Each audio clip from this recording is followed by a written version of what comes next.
आपने अपना fitness goal वैसे कब सेट किए थे सब आपका? अच्छा, मुझे पता नहीं, मैंने तो कभी भी सेट नहीं किए, लेकिन मेरा वेट बढ़ना शुरू हुआ आफ्टर 45। उससे पहले तो मैं कुछ भी खाती थी, कभी परवाह ही नहीं की। ये मेनोपॉज में होता है ना। हाँ जी। हाँ। उसके बाद जब बढ़ना शुरू हुआ, मैंने कहा ओहो, ये तो ये भी हो रहा है। और जब हाइट हो और आपका वेट बढ़े, और मेरा वेट आता था शोल्डर पर और ये पीछे गर्दन पर, और मैं कोई साड़ी बांधकर इतनी शर्मिंदा हुई फर्स्ट टाइम। मैंने साड़ी बांधी और मेरे ये जो इधर जो गोश्त था और ये जो ब्रॉड हो गए थे, मुझे इतना बुरा लगा, इतनी शर्म आई। कहा नहीं भाई, अब अपने पर काम करना है। तो मैंने अपनी डाइट कंट्रोल की। मैंने कोई बहुत उस तरह की ना एक्सरसाइजेस की, ना कोई रूटीन को अपने चेंज किया। मैंने अपनी डाइट बेहतर की और उसी से मैंने कंट्रोल रखा है आज तक। अब मैं करती हूँ एक्सरसाइज। जिस एज में आपको तकलीफ देती है ना ये चीज़ें, उसी एज में करनी पड़ती हैं, क्योंकि तकलीफ के बाद ही उसका आपको फल मिलेगा। जवानी में तो सब कुछ हो जाता है, इस एज में आप कुछ भी करते हैं ना, तो उसमें आपको स्ट्रगल करनी पड़ती है, आपको मेंटली भी और फिजिकली भी। वो तकलीफ दे है। तो मेरे लगता है उसी तकलीफ है जो खुशी खुशी जिम जाते हैं। नहीं, मैं कभी जिम नहीं गई। मैं जिंदगी नहीं, मैं तो वॉक करने का शौक नहीं है। नहीं, मैं तो वॉक भी नहीं करती हूँ। और ये जो अभी बात कर रही थी ना कि मैं बिजी, ये इतना बिजी रखती है खुद को। मैं तो इसको देखती हूँ, ये तो हर चीज इसके पास टाइम नहीं है किसी काम के लिए। मैं अपने रूम से निकलती हूँ तो इसने सब कुछ, हर पता नहीं कितनी तरह के तो स्प्रे पड़े हुए हैं। ये फर्श का है, तो ये दीवारों का है, ये इसका है। अब मैं पूछ रही होती हूँ ये चम्मच इधर रख दूँ, ये मैंने ग्रीन टी बनाई है, इसको मैं इस तरह से मैं अभी ठीक कर दूंगी, मुझे क्यों शर्मिंदा करी। मैंने कहा नहीं, आप हैं ऐसी। तो ये तो बड़ा बिजी रखती हैं खुद को। अच्छा, मैं बहुत आरामदेह चिल, मुझे ना ज़्यादा जो चीज़ें मुझे तकलीफ़ दें ना, वो भले अच्छी भी हों, मैं वो छोड़ देती हूँ। मेरे लिए अच्छा, इस एज में सबसे ज़्यादा आपकी जो इम्पॉर्टेंट चीज़ है ना, वो आपका मेंटल पीस है।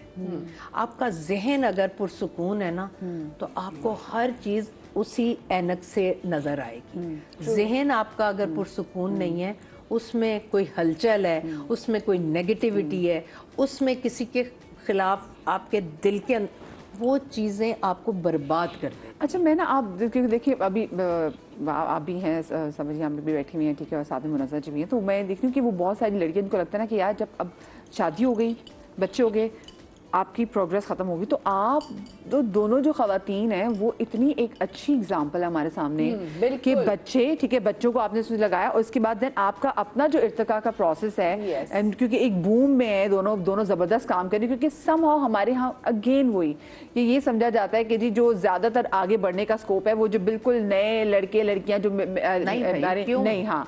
और अब देखिए साथ अगर मैं हमसाया में देखें जी, नैना गुप्ता ने अब जैसे उनको भी बेस्ट एक्ट्रेस का अवार्ड मिला, क्योंकि उन पे फिल्म बनी है, तो वो मतलब वो बता रहे कि एज का मसला नहीं, अवार्ड की बात ना करें, दुख सिर्फ यंगस्टर्स के साथ ही चल रहा होता है, हम लोगों के साथ नहीं चला। लेकिन मैं तो इस चीज को भी कभी अपने दिलो दिमाग पर सवार नहीं करती। जिन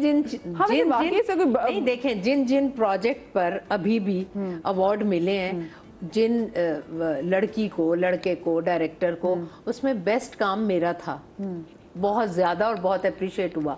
लेकिन कभी सोचा ही नहीं कि अवार्ड तक पहुंचेंगे, क्योंकि ये मैंने आपको कहा है कि कितने अवार्ड मिले। मैं आपको बताऊं, मेरे पास बहुत जबरदस्त पीटीवी के अवार्ड हैं जो ऑथेंटिक है, ठीक है। मुझे इन अवार्ड्स की इतनी जरूरत भी नहीं है। लेकिन हमारे यहाँ शोबिस को आप 3 कैटेगरीज में रख सकते हैं। एक वो जो जिनको अवार्ड के लिए रखा गया, नॉमिनेशन वहाँ होती है। एक सोशल मीडिया के लिए होते हैं, एक जो काम कर रहे होते हैं बेचारे। तो मैं, मेरे ख्याल में सोशल मीडिया तो अब जाहिर है मेरे लिए तो बहुत इम्पोर्टेंट है, और मैं सिर्फ काम कोई नहीं भैया, आप तो मैं सिर्फ काम कर रही होती हूँ, और मेरे नज़दीक आप बताना नहीं पड़ता कि मैं कौन हूँ। अच्छा, कौन वो नहीं, ये सिर्फ मेरे नज़दीक मेरे नज़दीक जो मेरी अचीवमेंट है, सबा फैसल एक नाम ऐसा है जो भी लेगा उसे अच्छा सबा फैसल। तो इस चीज़ के लिए बच्चे बच्चियां बहुत टाइम देते हैं और हमने भी बहुत टाइम दिया, इंतज़ार किया और फिर मनवाया। तो मुझे तो अवार्ड्स की ज़रूरत ही नहीं है, मेरे पास पब्लिक का इतना बड़ा अवार्ड है, वेरी रिवॉर्ड भी है और अवार्ड भी है। ये ये प्रोफेशनली आप एज कैसे करें, देखिए ये भी बड़ा इंपॉर्टेंट है कि उसमें भी आपकी ग्रेस जो है, और आप रुकते तो आप कहीं पे भी नहीं है। मैं भी रुकना तो गलत है ना। हाँ, जहाँ रुक गए वो कहते हैं ना, रुका हुआ तो ठहरा हुआ पानी भी चाय वाला पानी, चाय वाला, रुक ही तो जाते हैं, तभी तो आगे प्रोग्रेस नहीं करते हैं। I think that's the main takeaway आज के शो का, कि कभी भी लर्निंग का प्रोसेस और आपकी सेहत की केयर का प्रोसेस कभी रुकना नहीं चाहिए। और अपने जैसे अभी आपने कहा ना कि खाली दिमाग जो था शैतान का घर है, वेरी ट्रू। अपने आप को इतना बिजी रखें। मैं घर में I think I am the busiest person, बिल्कुल तुम्हारी तरह से। विंडोज का क्लीनर अलग है, किचन के काउंटर टॉप्स का अलग है, और घर में कहीं कोई कपड़े पे दाग लगा है, कुछ है, बच्चे मुझे कॉल करते हैं या मेरे पास आते हैं, इसका क्या करना है, इसके लिए कौन सा लिक्विड यूज करना है। तो इतना वास्ट है। अब जिस एरिया को ले लें उसमें बहुत लर्निंग है। तो सीखने के अमल को जारी रखें, अपने आप से प्यार करें, दैट्स वेरी इंपॉर्टेंट। अच्छा, अपने आप से प्यार, एक और चीज मैं ऐड करूंगी, वेरिएशन जरूर रखें। सेम चीज नहीं करते रहे, उसमें ब्रेक आना चाहिए। आपने 4 साल एक चीज की है, ब्रेक कर दें, आप नई चीज उठाएं। आपको अपने आप को होमवर्क देना होता है एवरी टेन्योर। इसमें चाहे घर की सेटिंग भी हो, हर चीज को चेंज कर, हर चीज को घर भी तो हर 5 साल बाद ही बदलते हैं। मेरा तो ये तो हर साल बाद बदलती है। 6 माह बाद मुझे तो फर्नीचर चेंज करना होता है। मुझे तो मैं जाऊं और हर चीज मुझे वही नजर आए। पिछली दफा एक तो मैं वो सबसे पहले जाके सेटिंग चेंज करती हूँ, वो अच्छी हो, वो पहले से बुरी हो, मुझे चेंज चाहिए होता है। और उसके बाद मैं जब ईद का डिनर होता है तो मेरी कोशिश होती है अब मैं ये सोफ़ा चेंज कर लूँ। ये ज़रूरी नहीं है कि आप बहुत पैसे खर्च करें, आप उसको रीडू भी कर सकते हैं, आप कुछ भी कर सकते हैं। तो मुझे तो ज़िंदगी में चेंज इतना, मुझे लगता है उसके बगैर मैं सांस नहीं ले सकती। हर कैरेक्टर में भी मुझे लगता है कि आप एक ही तरह के कैरेक्टर नहीं कर सकते। अब हमारे प्रोडक्शन हाउस वाले कहते हैं जी, अगर हम सोचते हैं ये गरीब है तब भी आप जहन में आ जाती हैं, हम सोचते हैं अमीर है तब भी आ जाती हैं, रूड है तब भी आप मैं क्या, इसलिए कि मैंने हर तरह के कैरेक्टर किए हैं। हाँ, वो वेरिएशंस इतनी। मुझे ये बताएं कि मैंने आप लोगों को देखा है कि आप लोग दोनों जो हैं ये मेकअप के साथ भी एंड विदाउट मेकअप भी आप लोग जो है बड़े दलेरी से अपने किरदार अदा करते हैं, जो कि हम देखते हैं कि इतना लोग नहीं करते। तो ये मैं आपसे जानना चाहूँगी कि आपने अपनी जो स्किन केयर रूटीन है इसमें आपने कब शुरू की, क्या क्या तब्दीलियाँ आई, और अब जो है वो नए आप क्या क्या चीज़ें कर रही हैं, ठीक है। लेकिन मुझे छोटी सी ब्रेक लेनी है, ब्रेक के बाद हाजिर होते कहीं मजा आएगा।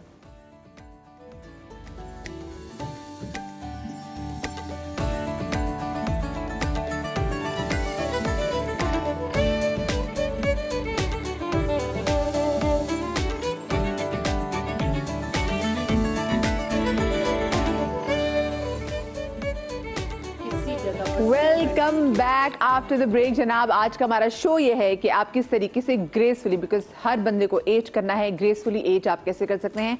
और जनाब, इसमें सिर्फ खवातीन नहीं आ रही, इसमें मर्द हजरात भी शामिल हैं, क्योंकि एक टाइम के बाद हमें लग रहा होता है कि जी वो हो बस हम तो, हमारा जो काम होना था, हमारा ज़िंदगी का पर्पस जो है वो सब हो चुका है। और ये तब होता है जब आपकी शादी हो चुकी होती है। बहुत सारे लोग तो अपने आप को शादी की बात छोड़ देते हैं, फिर बहुत सारे लोग अपने आप को बच्चों की बात छोड़ देते हैं, और फिर इसकी वजह से अगलों को भी लगता है कि हाँ भाई ये इनकी तो एज होगी, क्योंकि ये हर चीज़ से अपने आप को ना बस कह के बस हम तो बस फारिग हो गए हैं, बच्चे पैदा कर लिए, सब चीज़ें हो गई। स्किन केयर जो है ये बड़ी इंपॉर्टेंट है, क्योंकि आप लोग तो टेलीविजन पे आते हैं और लोग आप लोगों से सीखना चाहते हैं कि आप लोग कैसे ख्याल करते हैं। आपकी स्किन केयर रूटीन में क्या क्या चीज़ें आ गई हैं? मुझे पहले जैसे कहते हैं before menopause I had a very normal balance skin, लेकिन अब मेरी स्किन सुपर ड्राई है, इतनी ज़्यादा कि स्किन भी चेंज हो जाएगी। हाँ, ड्राइनेस बहुत ज़्यादा हो गई है। That's my experience.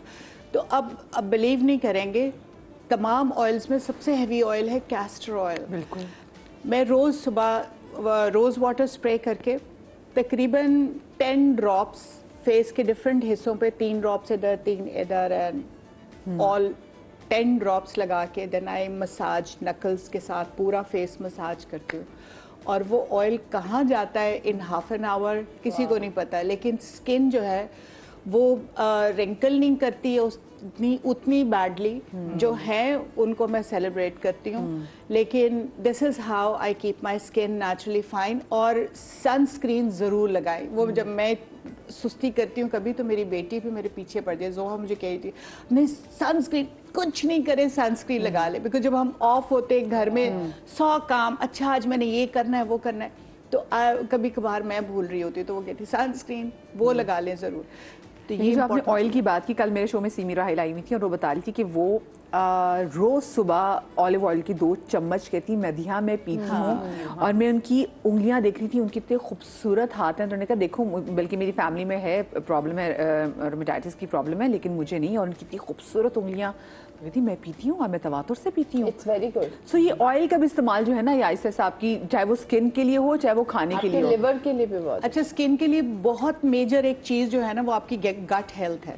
यस ये जो ऑयल सबसे अच्छी अच्छा काम करते हैं वो ये कि आपकी गट हेल्थ अच्छी रखती है। आपको कॉन्स्टिपेशन किसी सूरत नहीं होना चाहिए। कॉन्स्टिपेशन से जो टॉक्सिन्स आपकी बॉडी में स्टोर होते हैं, आप कुछ कर लें स्किन का, वो नहीं बेहतर होने वाली अगर आपकी गट हेल्थ सही नहीं है। ज़िबा, आपकी स्किन के रूटीन में क्या है? के लिए सबसे बेस्ट चीज 3 अंजीर खाएं रात में, डिनर के 2 घंटे बाद। नो कुछ भिगोए नहीं, डायरेक्ट उठाएं और 2 घंटे बाद। ये तो बहुत देसी खातून हाँ, है। तो देसी अगर आपने बहुत अंजीर खाई तो आपका गट कभी खराब नहीं होगा। अच्छा, तो स्किन के लिए आप क्या कर रही हैं? मैं यही खाती हूँ अंजीर। It's very healthy. गट अपना आपको बिल्कुल सही रखना बहुत ज़रूरी है। कॉन्स्टिपेशन बिल्कुल नहीं होना चाहिए। इसके अलावा और चेहरे पे लगाने के लिए क्या चीज़? नाइट क्रीम तो ऑफ कोर्स मैं लगाती हूँ, और सनस्क्रीन, वही sunblock is very important. You can not live without sunblock. और इसके अलावा workout, running is good for your skin. अच्छा, वैसे मैं आपको मजे की बात बताऊं, मैंने कुछ अर्से पहले डॉक्टर्स मेरे शो में आए थे, तो मैं इनसे पूछी थी ये सनस्क्रीन और ये सनब्लॉक में क्या फ़र्क है। तो उन्होंने कहा जो सनब्लॉक है वो आपने लगाया, ठीक है, तो उसके बाद वो जो है वो जो रेज कर लेते हैं, ठीक है। और जो सनस्क्रीन है, क्योंकि वो अंदर आपके एब्जॉर्ब होते हैं, फिर वो दूसरे आपके सिक्रेशंस के थ्रू निकलती है, तो उन्होंने कहा safer is to have a sunblock. Sunscreen जो है वो हम जितना अवॉइड करें उतना बेहतर है। मेरे ख्याल से सनस्क्रीन ज्यादातर बीबी क्रीम्स में या उसमें जो हमें मिलता है वो भी अच्छा है, लगाना चाहिए। लेकिन हाँ, ऊपर कवरेज होनी चाहिए। अगर आप 100 SPF कर लेते हैं, जो कि मैं बहुत ज्यादा कैलकुलेट करके करती हूँ, तो वो बेस्ट है। एटलीस्ट 90 तो होना चाहिए।